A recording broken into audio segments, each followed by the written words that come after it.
Great, thank you so much, and thank you, Andres, for the invitation to join you this afternoon. This is such a great opportunity to share some of the work that MEAC has been doing with generating data to support peace and security. So I think it was a great kind of segue. I think this will be a great segue from Mary's presentation, which I found really interesting. So just this is our logo of logos. So it gives you a kind of overview of the partners that we have on the Managing Exits from Armed Conflict project. Just a really quick agenda. I'm going to give a brief overview of the MEAC project's work, and then go into a bit more detail on MEAC's work in Colombia. And then most of the presentation will be focused on some of MEAC's findings in Colombia to date. So the goal of the MEAC project is to enhance our understanding of how and why individuals exit armed groups and evaluate the efficacy of interventions meant to support transitions to civilian life. So we really look at the whole trajectory of individuals before, during, and after their time in armed groups, and try to evaluate how their behaviors and their experiences have an impact on their transition to civilian life and the kinds of support that they need in making that transition.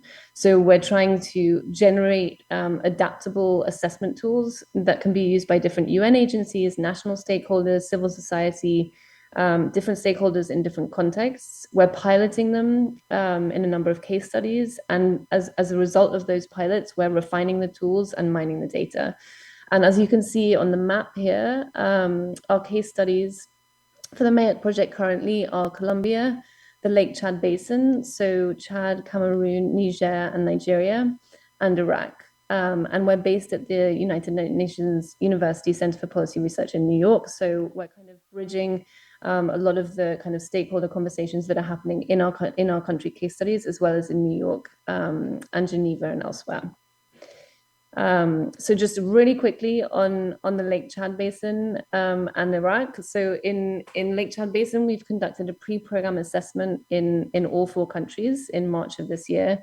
And we also initiated longitudinal studies in northeast Nigeria to follow up over multiple years with former Boko Haram associates and former and current armed community security actors and vigilantes.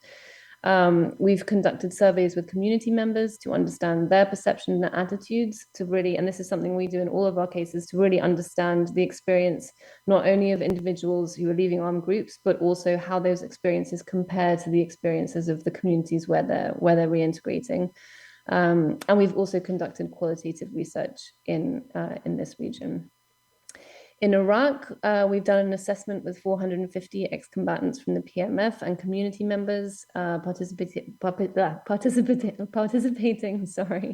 in IOM programming locations in Basra and Tal Afar.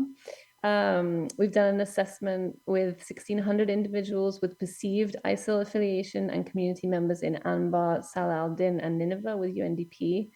And we've piloted a survey with 200 respondents, as well as doing qualitative work in Jeddah 1 camp. That was all earlier this year.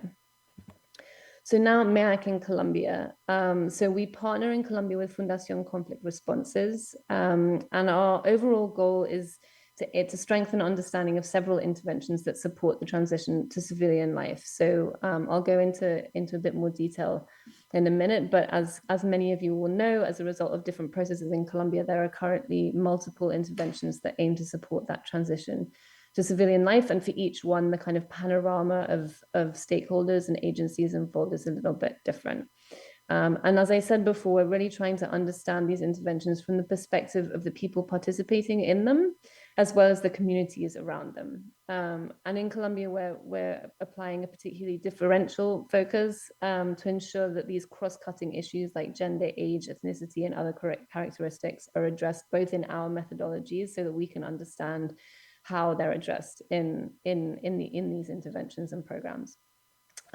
Some of the context-specific factors that we've taken into account in Colombia, the peace agreement, obviously, COVID. We started this case study in 2020, in the middle of 2020. So COVID we were kind of in the middle of, or even just at the beginning of the pandemic, and that definitely affected both our methodology and I think some of the findings that we had early on. climate change, transitional justice, and other political and contextual shifts that are particular to Colombia. Let's see. So some of the quantitative tools that we've developed and rolled out in Colombia, we did community phone surveys with over 4,000 respondents across 19 municipalities in 2021. We also have developed and are in varying stages of implementation of different ex-combatant surveys. So we're looking at the FARC reincorporation process, the long-standing reintegration process, which includes the ELN and other groups, and the much newer differential assistance process, which is for people who are leaving criminal groups, including the FARC dissident groups. That process began in early 2021 as a result of a new decree in December of 2020. We're also working with people who disengaged under the age of 18 and have had varying kind of levels of support and participation in different processes after disengaging, and with other formally associated individuals, some of whom identified as having been associated with armed groups when we kind of randomly found them in our recruitment process for the community phone surveys, and other individuals. We've also done some quantitative kind of blended survey work and participatory work through an app called OLAB with young people in 4 locations. We've developed that, and we're going to be rolling out hopefully in the next few weeks. And we've been lucky enough to work with Andres Casas to really truly get into some of the behavioral aspects of peace and security, and it's been a joy to both work with him and also to stay in touch since then. On the qualitative side, we've done participatory work with people who disengaged under the age of 18. We've developed focus groups on different aspects of gender. So we've got gender-based violence, women's participation, citizenship, and kind of a blended rebel justice and sexual violence focus group to address a particular issue that we found in an Indigenous community. We've developed a focus group on community member acceptance of ex-combatants to delve a bit deeper into some of the issues that we found through our community phone survey. A focus group on economic and political reincorporation of the FARC, and we've just started developing focus groups with practitioners to try and understand from their perspective what works and what doesn't for people who are making the transition to civilian life. So I'm just going to briefly touch on some of the findings that we've had so far from Colombia, to share kind of some of the insight that we've had, and also kind of hopefully try and demonstrate the importance of this kind of work and the generation of this kind of data in supporting practitioners and policymakers as they support this kind of programming. So these will be the topics that I'm going to touch on. So first of all, with regard to climate and security, we asked a series of questions on this topic in our community phone survey. And so one of the questions that we asked was, has your community experienced any of the following because of changes in rainfall and temperature? And the kind of answer options here were displacement, conflicts over resources and land, and disputes over water. And as you can see, in rural contexts especially, all of these impacts were reported. Afro-Colombians reported the highest levels of displacement as a result of climate change among all of our respondents. And displacement was experienced more frequently by women than men overall, both by Afro-Colombian women and Afro-Colombian men, but Afro-Colombian women and Indigenous women were actually the 2 groups among our respondents that most frequently reported displacement. And this obviously kind of reflects some of the existing evidence on how displacement as a result of conflicts affects these different groups, but now with an additional focus on the relationship between displacement and climate change. We then followed up with another question, a similar question, but more focused on deforestation, mining, and oil drilling, and these same impacts, but as a result of those activities, and again found that Afro-Colombian Indigenous groups were the most impacted by these activities.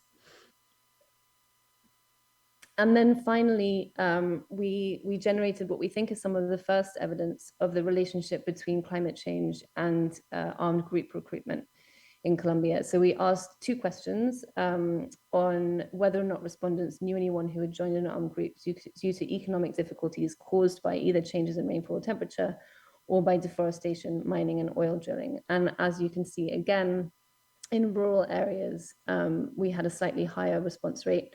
But overall, we were able to confirm that respondents had, that these shares of respondents had indeed knowledge of people joining armed groups for these reasons. So we're able now to make recommendations along the lines of the links between peace building policy and the importance and climate change, and the importance of kind of not looking at each one in a vacuum, but rather really incorporating elements of both into the others to make them more effective.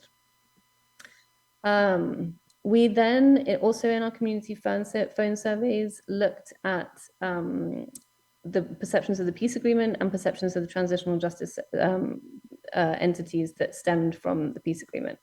And looking at existing literature on the relationship between information and trust, we kind of took a step back and went back to how people felt about the peace agreement. Then, as you'll see in the next slide, what information sources they have about the peace agreement, and then the relationship between those information sources and information and trust that they have in the transitional justice system entities.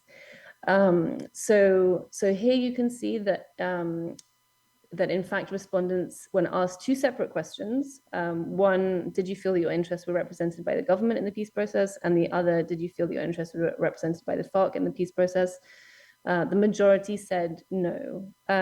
We do think that over time, as perceptions of implementation of the peace agreement have affected kind of that backwards looking memory, that some of those no responses will be as a result of kind of those perceptions changing. But this, all the same, was a really interesting finding to kind of start off this analysis. Then we looked at information and what the main source of information about the content of the peace agreement was. So obviously the media, it makes sense. The media was the most frequently reported source of information. The text of the peace agreement is the least reported source, as you can see at the bottom of the graph there. And interestingly, with regard to differences between rural and urban perceptions, which is something that we've looked at throughout our analysis, the refuse to answer and nothing answer options were the only ones where rural respondents had higher rates of response than urban respondents. And we think this is because rural respondents might have less access to information about the peace agreement, and therefore reporting those two answer options more frequently. We then looked at knowledge of the Truth Commission and the Special Jurisdiction for Peace. This is a little bit challenging because I can't see my notes, and so I can't see the exact percentages that people reported, but I can, if anyone's interested, I can certainly do that in the discussion. But it was that we asked the question on how often do you hear about the work of the Truth Commission and how often do you hear about the Special Jurisdiction for Peace? And the majority of respondents in both cases said that they never heard about the work of these entities. And so then we followed up with, do you trust these entities? These were 2 separate questions. And as you can see here, 56% of respondents for both questions responded that no, they do not trust the Truth Commission or the Special Jurisdiction for Peace. And we did a lot of analysis with this to try and understand why this might be. And we did find a statistically significant relationship between information, having heard about the Truth Commission or having heard about the Special Jurisdiction for Peace, and trust in both of these entities. We also found a significant relationship between the answer to this question and perceptions of the peace agreement and the peace process. So people have a kind of trajectory of perception that started with the peace process at the time it was ongoing, and then coming up to the present day with the transitional justice entities. And so one of the recommendations that we're able to make as a result of that is kind of around the importance of not just looking at these entities in a bubble and kind of thinking, okay, now we need to increase our information campaigns around these 2 entities, but rather seeing them in the kind of puzzle of all the different entities that are working on implementation of the peace agreement, not just with regard to transitional justice, but across all of its chapters and all of its components. So that's obviously coherent, I think, with a lot of the other messaging that we hear, but really does reinforce the kind of idea that all of the different parts of the agreement are related, and that people's perceptions of them will also be related as well. Then we've also looked in the community phone survey at acceptance in different scenarios, and so here we presented respondents with a series of different scenarios to see what their acceptance would be like in different scenarios of kind of daily life with regard to FARC ex-combatants. And so as you can see here, going down the list, the closer the scenario, the more personal it becomes, the lower the level of reported acceptance is. And one of these questions that really stands out to me, especially given kind of ongoing concerns about security for FARC ex-combatants, is the third line, where 72% of respondents said yes, FARC ex-combatants should be safe from violent attacks, but 22% said no. So this kind of reinforces or it kind of supports the call for increased security measures for that population. Moving on finally to emerging findings from our criminal group survey. So as I mentioned at the beginning, we're carrying out survey. We've carried out a small sample of surveys with individuals in the new criminal groups process in Colombia. I think we've now interviewed 46 people in Bogota, Medellin, and Cali, and hoping to increase that sample over the next few weeks. But this particular set of findings focuses on security risks that they're facing, as we're thinking through kind of some of the different factors that affect our participation in the intervention to support their transition to civilian life. So 57% of respondents reported that they had received threats from an armed actor since entering the process. 50% reported having to change their place of residence due to those threats. And 48% reported that they had been invited to join an armed group again since entering the process. And these have clear kind of implications around the ability to participate. If you're moving around a lot because of threats, then you might have challenges in terms of accessing support, but also the kind of the temptation or the availability of armed group life again as an option to them. So almost half of them kind of had received such an invitation from an armed group to rejoin. And then also kind of thinking about different motivations and different factors that could affect participation. We asked this question: when you were with the group, was your economic situation better, the same, or worse than it is today? And 59% of them said that it was better. And so with this, we're thinking through, you know, the implications in terms of income generation activities and like job training, productive projects, the kind of things that ensure that people do have that economic stability that they need to stay in civilian life, and then the kinds of recommendations that we can make around that. So thank you very much. I'm sorry if I've taken up too much time, but I had a lot to share, and I'm happy to answer any questions at the end. And thank you again.